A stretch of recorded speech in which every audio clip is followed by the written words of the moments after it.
오늘 하루는 괜찮으셨나요? 이 질문에 대답하고 싶지 않을 때도 있겠지만 저는 여러분이 진정으로 괜찮아질 때까지 계속해서 물어볼 거예요. 히히. 안녕하세요. 저희는 마음의 이야기입니다. 늘 왜라는 질문으로 시작하는 저희 팟캐스트에 오신 여러분을 환영합니다. 원칙사고, First Principle Thinking 방식을 바탕으로 삶의 다양한 문제에 대한 다각적인 시각을 제공합니다. 진정한 삶의 정신을 이해하기 위해 오늘 이 팟캐스트 에피소드를 함께 들어보시죠. 지금까지 당신을 산산조각 낸 적 있는 말 한마디가 있었나요?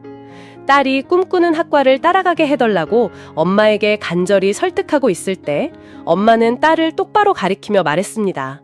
닥쳐! 너는 아무 재능도 없고 제대로 하는 일도 없으면서 이 집에서 목소리를 낼 자격이 없어!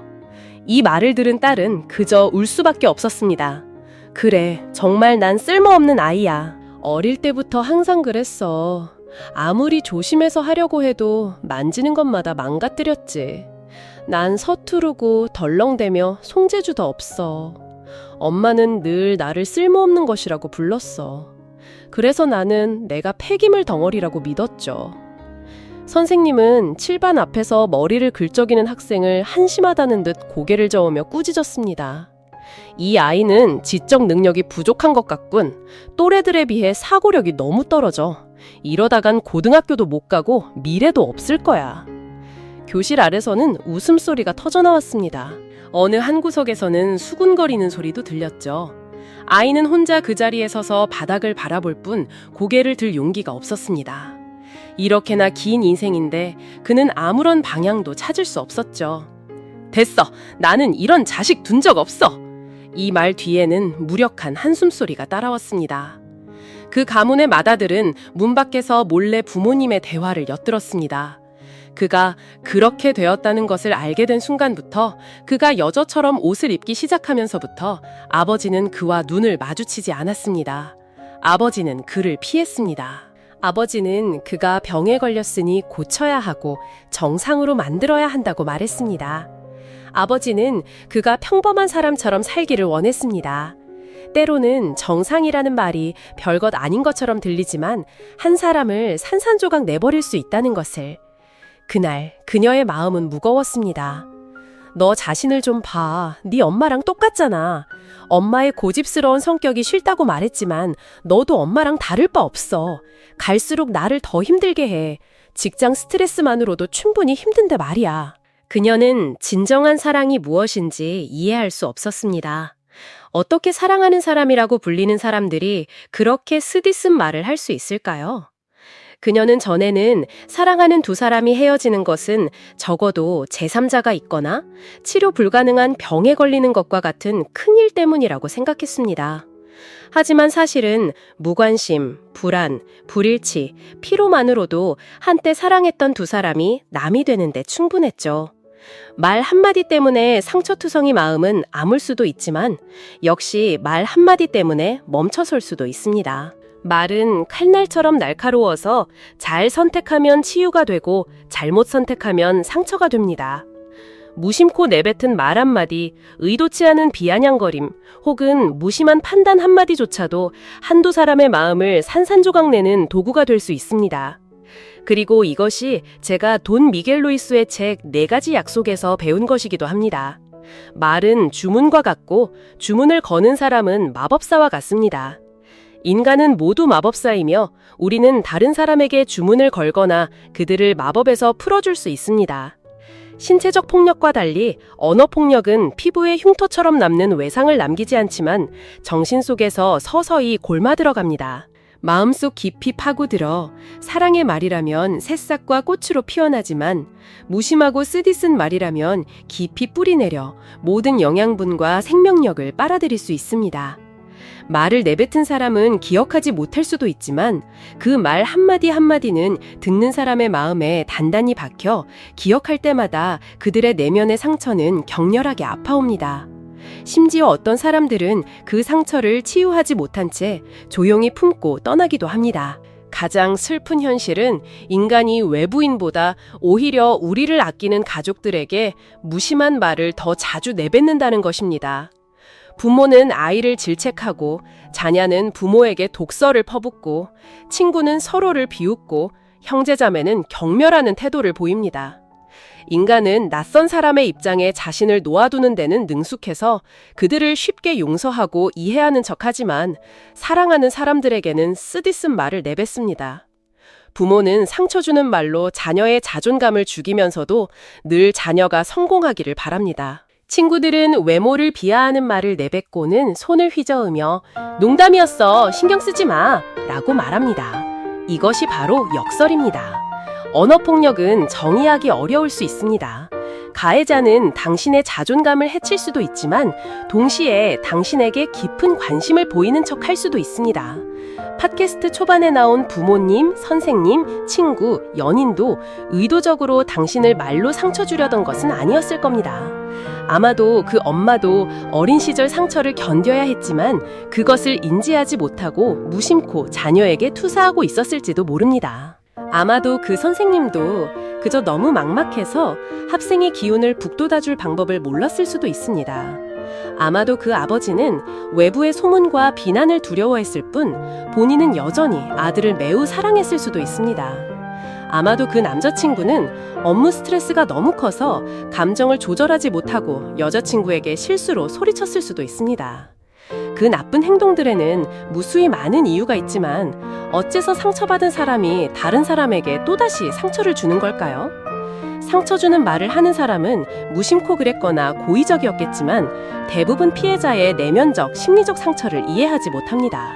반면 피해자는 자신이 너무 예민하거나 너무 나약하거나 혹은 문제를 의도적으로 과장하고 있다고 생각합니다. 심지어 어떤 경우에는 피해자 본인조차 자신이 학대받고 있다는 사실을 알지 못하기도 합니다. 만약 그러한 나쁜 행동들이 더 빈번하게 반복되고 심지어 신체적 폭력으로까지 에스컬레이트 된다면 당신은 자신을 보호하고 다른 사람에게 상처 주지 않기 위한 지식을 갖춰야 합니다. 패트리샤 에반스 2006의 분류에 따르면 언어폭력은 다음과 같은 형태, 유형으로 나타납니다. 첫째는 놀림감이 되거나 나쁜 별명으로 부르는 것입니다. 가해자는 자신에게 유머 감각이 있다는 핑계를 대며 피해자의 약점을 파고들고 피해자를 부끄럽거나 자존감을 떨어뜨리는 이름으로 부르면서도 재미있잖아, 귀엽잖아, 악의는 없어 같은 말로 위장합니다. 두 번째 유형은 감정, 인식, 행동을 부정당하는 것입니다. 학대자는 피해자의 생각을 끊임없이 부정하고 감정을 무시합니다. 그들은 피해자가 지나치게 예민하고 상황을 과장하고 있다고 말합니다. 세 번째 유형은 책임 전가 및 비난입니다. 학대자는 비합리적이거나 의도치 않은 상황에서 누군가를 비난하기 위해 말을 사용합니다. 피해자는 학대자가 자신의 좌절, 실망, 분노에서 비롯된 생각 때문에 자신이 원하는 대로 하지 않았다는 이유만으로 부당하게 화풀이를 당하고 꾸중을 듣게 됩니다. 다음은 비꼬는 말입니다. 가해자는 항상 피해자를 당황스럽고 창피하게 만들 방법을 찾습니다.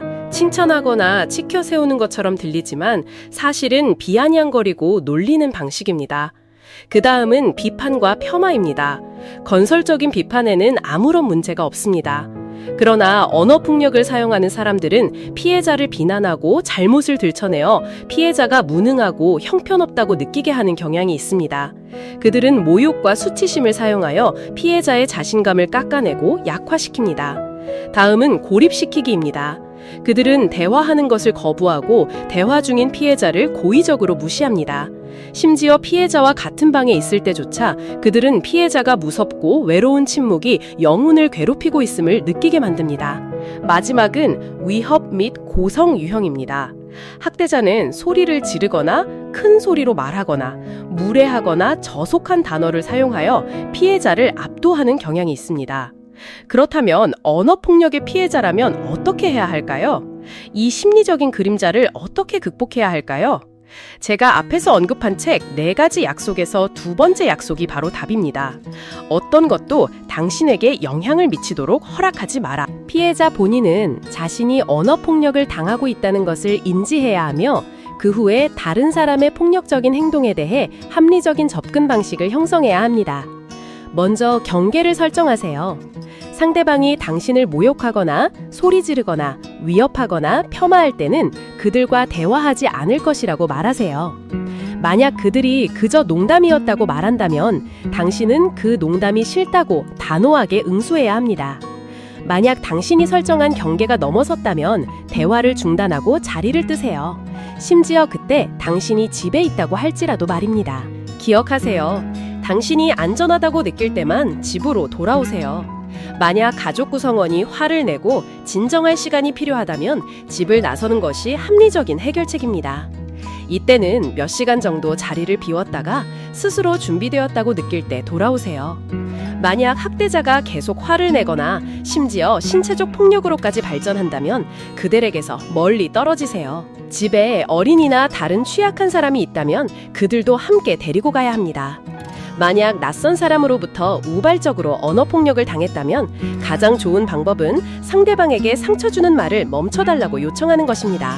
당신의 침묵과 인내는 가해자가 더욱 무례하고 극단적인 말을 하도록 만들 수 있습니다.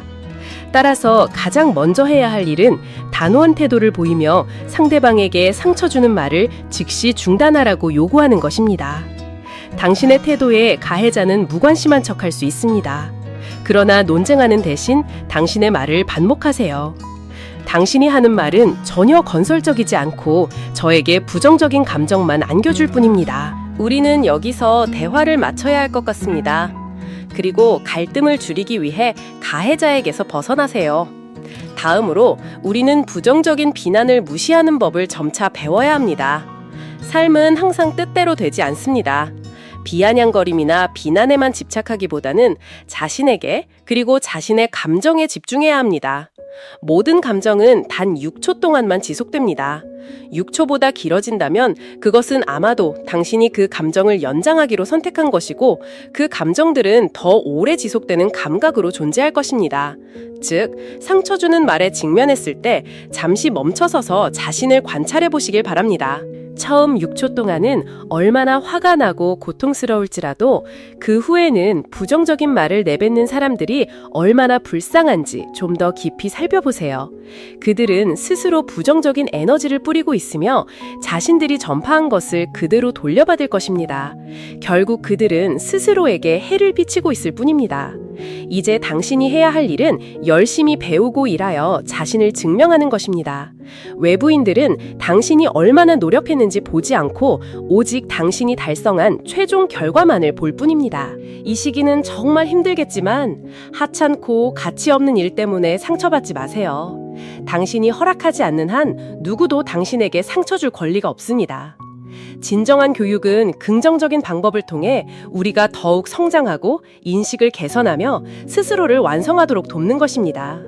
어쨌든 당신은 후회하지 않기 위해 최선을 다했습니다. 이것이 바로 4가지 약속 중 마지막 약속들이며 우리 모두가 영혼의 평화와 행복을 위해 반드시 서명해야 한다고 믿습니다. 부정적인 말을 하지 않는 것, 어떤 것도 당신에게 영향을 미치도록 허락하지 않는 것, 모든 사람을 만족시켜야 한다는 환상적인 기대를 하지 않는 것, 그리고 항상 최선을 다하는 것입니다. 단 몇 초의 말 때문에 저는 몇 번이고 죽는 듯한 고통을 겪었습니다. 아무리 많은 별들과 불빛도 어둠을 밝힐 수 없었고 아무리 많은 안타까움과 후회의 눈물도 상처투성이 마음을 일으켜 세울 수는 없었습니다. 이미 내뱉은 말은 되돌릴 수 없습니다. 부디 우리 서로에게 조금 더 부드럽고 조금 더 친절하며 자신을 아끼고 다른 사람을 아끼기 위해 우리의 말에 신중해지기를 바랍니다.